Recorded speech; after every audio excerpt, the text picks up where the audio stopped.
Assalamualaikum warahmatullahi wabarakatuh. Kami dari kelompok 12 ingin mempresentasikan hasil kerja kami yang berjudul Apresiasi Sastra Anak Reseptif dan Produktif. Sebelum memasuki materi, izinkan kami memperkenalkan diri. Saya Ridania sebagai moderator dan pemateri 1 dan rekan saya Retno sebagai pemateri 2. Yang pertama adalah pengertian apresiasi sastra. Dalam istilah, apresiasi berasal dari bahasa Latin, appreciation, yang berarti mengindahkan atau menghargai.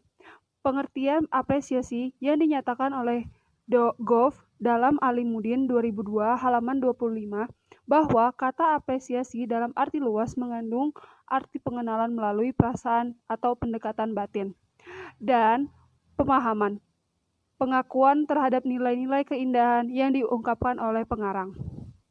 Yang kedua adalah apresiasi sastra anak reseptif.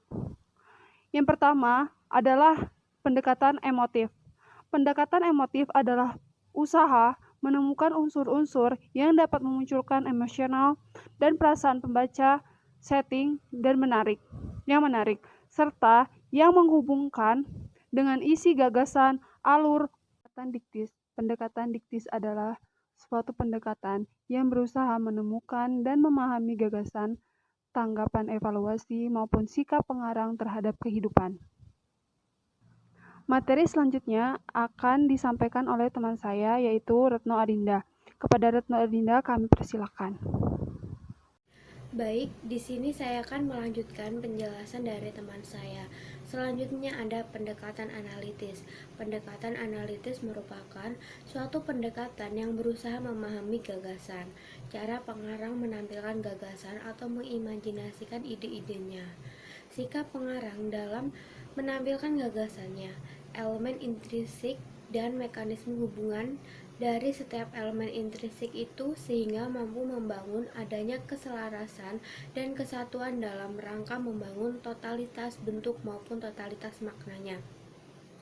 Secara umum, pendekatan analitis dapat diartikan sebagai suatu pendekatan yang berusaha memahami unsur-unsur intrinsik dalam suatu cipta sastra serta melihat bagaimana hubungan antar unsur yang satu dengan yang lainnya. Unsur intrinsik.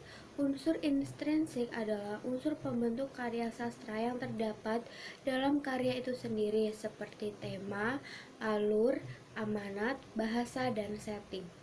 Sedangkan unsur ekstrinsik adalah unsur pembentuk karya sastra yang berasal dari luar sastra tersebut, seperti latar belakang pengarang, politik, budaya, dan agama. Beberapa langkah pendekatan analitis sebagai berikut. Yang pertama, membaca cerpen yang akan dianalisis secara berulang-ulang. Yang kedua, menetapkan butir masalah yang akan dianalisis serta menentukan tata urutannya. Yang ketiga, menganalisis cerpen sesuai dengan masalah dan tata urutan yang telah ditetapkan. Yang keempat, ada menyusun konsep hasil analitis. Yang kelima, menyimpulkan hasil analisis. Yang selanjutnya ada apresiasi sastra secara produktif. Yang pertama, pendekatan parafrasis. Parafrase merupakan keterampilan yang dapat meningkatkan apresiasi sastra siswa. Melalui parafrase, siswa berlatih mengubah bentuk karya sastra menjadi bentuk karya sastra lain, tanpa mengubah tema dan gagasan pokoknya. Misalnya, prosa menjadi puisi dan sebaliknya, dan prosa menjadi drama atau sebaliknya.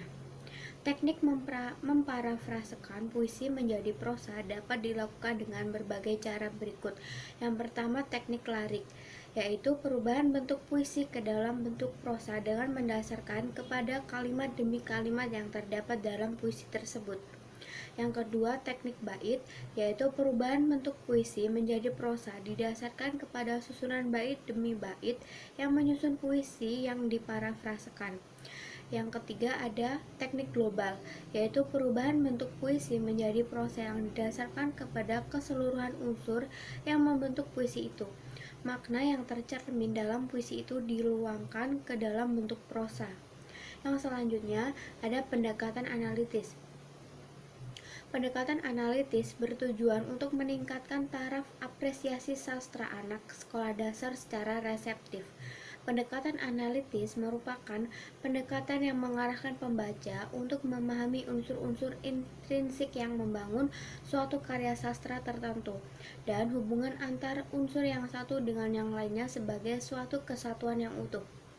Ada dua hal pokok yang membangun puisi, yaitu hakikat puisi dan metode puisi. Hakikat puisi meliputi tema, rasa, nada, dan amanat.